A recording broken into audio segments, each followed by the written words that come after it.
In these problems, we're solving problems with ratios. And a ratio is just another word for a fraction that shows a relationship between two things. In this problem, it says there's a ratio of 18 players for every 5 coaches. And we write this as a fraction.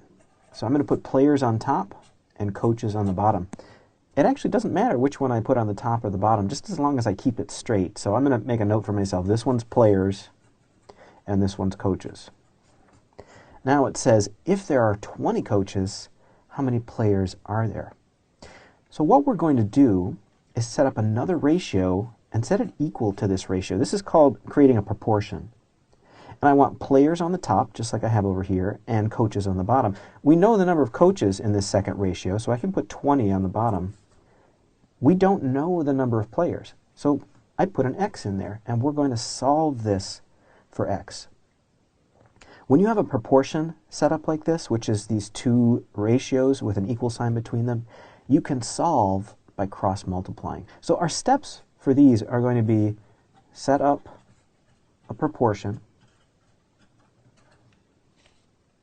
and then cross-multiply, and then solve for x.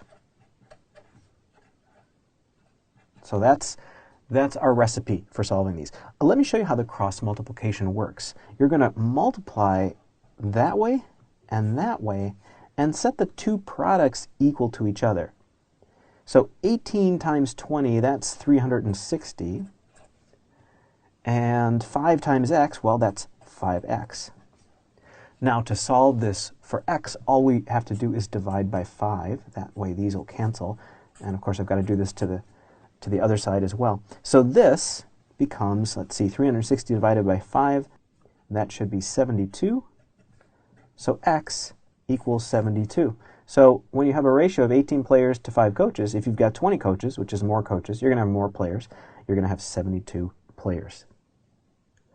All right, let's try one more. And actually, this one's much easier because they've already done the first step for us. Remember, we are going to set up a proportion, cross-multiply, and solve for x. They've already set up the proportion. We have two fractions here, two ratios set equal to each other. All we have to do is cross-multiply and solve. So I'm going to multiply that way and multiply that way. 2 times x is 2x, and 4 times 6, that's 24. And now to solve this for x, all we have to do is divide by 2, and we get x equals 12. So that's a little bit of work with ratios and proportions.